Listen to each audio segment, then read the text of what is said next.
परित्राणाय साधूनां विनाशाय च दुष्कृतां धर्म संस्थापनार्थाय संभवामि युगे युगे।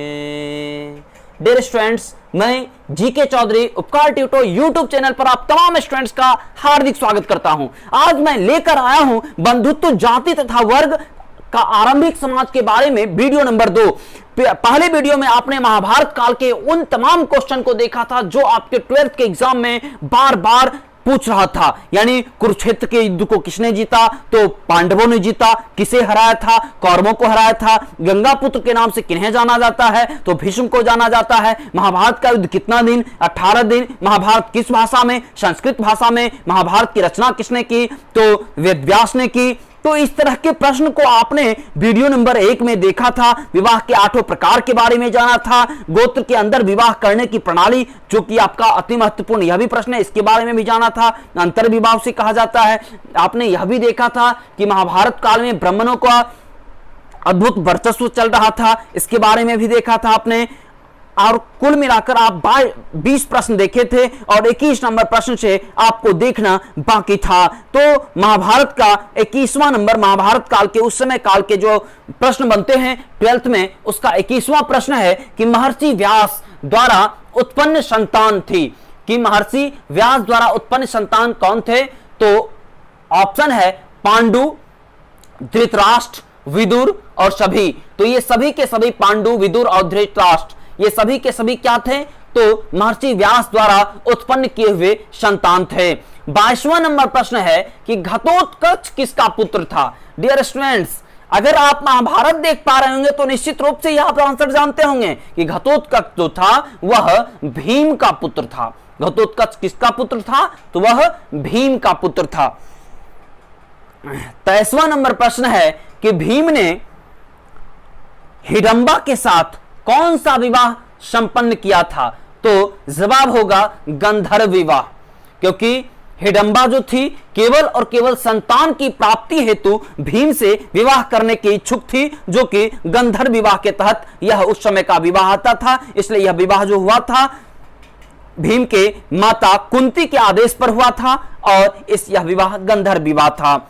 24 नंबर प्रश्न है कि द्रौपदी किसकी पत्नी थी, तो आपको पता है द्रौपदी जो थी वह अर्जुन, नकुल, सहदेव, इस सभी की पत्नी थी। यह विकल्प के अनुसार सभी आंसर है, जबकि द्रौपदी पांडव की पत्नी थी, यानी पांचों भाई भीम, नकुल, अर्जुन, सहदेव, युधिष्ठिर, इस पांचों भाई की पत्नी थी। इसलिए विकल्प आपको 3 विकल्प देगा, चौथा में सभी देगा और आंसर आपका सभी हो जाएगा। द्रौपदी किसकी पत्नी थी, तो पांडव की पत्नी थी।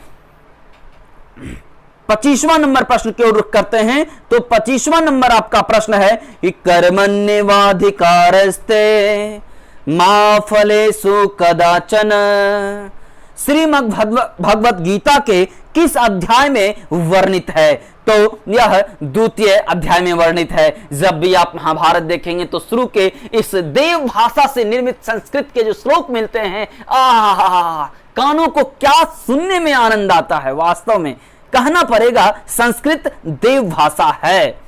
26 नंबर प्रश्न है श्रीमद् भगवत गीता के महत्व पर किसने विचार व्यक्त किए हैं, तो इसका आंसर हो जाएगा महात्मा गांधी, विवेकानंद, बाल गंगाधर तिलक, ये सभी के सभी। क्योंकि आपको पता है महात्मा गांधी तो भगवत गीता को मानते ही नहीं थे, बल्कि आचरण भी क्या करते थे। और विवेकानंद भी तो भगवत गीता की याचना क्या कर, मतलब भगवत गीता की आराधना क्या करते थे, उसके बातों को माना करते थे। और बाल गंगाधर तिलक भी धार्मिक प्रवृत्ति के लोग थे। तो इसलिए सभी के सभी आंसर हो जाएंगे। 27 नंबर प्रश्न है कि ब्राह्मण वंशीय सातवाहन, ब्राह्मण वंशीय सातवाहन, क्योंकि सातवाहन का जो शासक था वो ब्राह्मण हुआ करता था, इसलिए प्राचीन भारतीय इतिहास का है। ब्राह्मण वंशीय सातवाहन नरेश वशिष्ठ पुत्र सातकर्णी ने विवाह संबंध किस वंश के साथ जोड़े, तो जवाब हो जाएगा शक वंश के साथ। ठीक है। 28 नंबर प्रश्न है कि महाभारत के किस पर्व में वर्ण व्यवस्था का उल्लेख मिलता है, तो जवाब हो जाएगा शांति पर्व।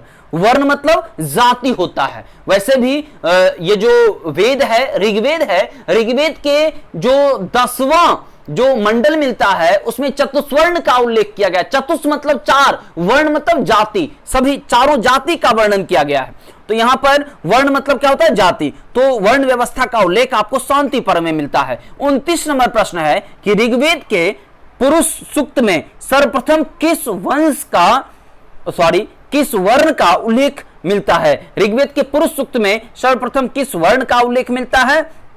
तो जवाब हो जाएगा शूद्र का उल्लेख मिलता है, क्योंकि आपको बता दें कि ऋग्वेद में ही चर्चा किया गया है कि ये जो वर्ण है, चारों वर्ण परम पूज्य ब्रह्मा के मुख से आपको ब्राह्मण की उत्पत्ति हुई है, भुजाओं से क्षत्रिय की उत्पत्ति हुई है, जंघाओं से वैश्य की उत्पत्ति हुई है, जबकि चरणों से शूद्र की उत्पत्ति हुई है, ऐसा ऋग्वेद में वर्णित है। तो ये सभी 12th के सिलेबस हैं, इसलिए मैं इस तरह के प्रश्नों को बार बार दोहरा रहा हूं। यहां पर कोई तरह की जातिगत बातें नहीं है, बल्कि वैदिक बातें आपको जो 12th में दिया हुआ है उसी का मैं जिक्र कर रहा हूं। 30वां नंबर प्रश्न है कि चंडाल अस्पृश्य माने जाते थे। जब भी वे नगर में आते थे तो उन्हें लकड़ी की आवाज करके आना पड़ता था ताकि लोग उन्हें देखने के दोष से बच सकें। यह कथन किसका है? यह कथन फाहियान का था। डियर स्टूडेंट्स, फाहियान के बारे में आपको बता दें, फाहियान गुप्त वंश के शासक चंद्रगुप्त द्वितीय के दरबार में आया था। फाहियान चीनी व्यक्ति था और यह भारत का जो भ्रमण करने के बाद इसने एक पुस्तक लिखा जिसका नाम था फुकाकी।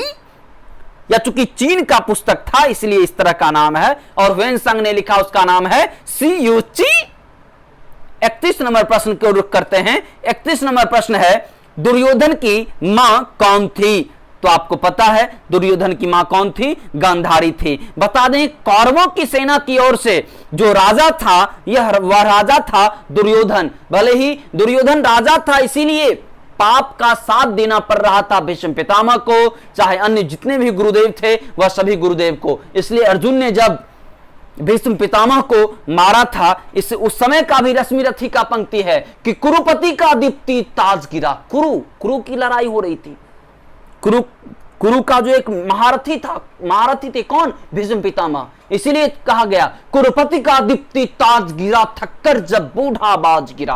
भूलठित पितामह का विलोक, छा गया समर में महाशोक। कुरुपति ही धैर्य न खोता था, अर्जुन का मन भी रोता था। नहीं चाहते हुए भी तीर चला रहे थे। तो चलते हैं 32 नंबर की ओर। 32 नंबर प्रश्न जो होगा आपका अंतिम प्रश्न होगा इस वीडियो का और चैप्टर नंबर 3 का। 32 नंबर प्रश्न है कि निम्न में से किस प्रसिद्ध संत ने गीता की भक्ति टीका मराठी में लिखी? तो आंसर हो जाएगा मानेश्वर। तो इस प्रकार आपने इस टोटल 32 प्रश्नों को चैप्टर नंबर 3 में देखा, वीडियो नंबर 1 और वीडियो नंबर 2। डियर स्टूडेंट्स, अगर आप एक्सरसाइज 1, एक्सरसाइज 2, एक्सरसाइज 3 का जो अन्य वीडियो है वो नहीं देख पाए होंगे तो मैं इसका लिंक डिस्क्रिप्शन में दे दूंगा। अगर इस चैनल पे आप नए हैं तो निश्चित रूप से हमारे इस चैनल को सब्सक्राइब करें। मैं आशा करता हूं वीडियो आपको बहुत अच्छा लग रहा होगा। आपको अगर किसी प्रकार का कोई कंफ्यूजन हो तो हमें कमेंट कर सकते हैं, मैं हर एक का कमेंट पढ़ता हूं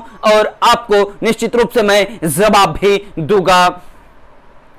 तो फिर मिलेंगे एक नए वीडियो के साथ। आपने हमारे वीडियो को देखा इसके लिए आपका बहुत बहुत आभार और धन्यवाद।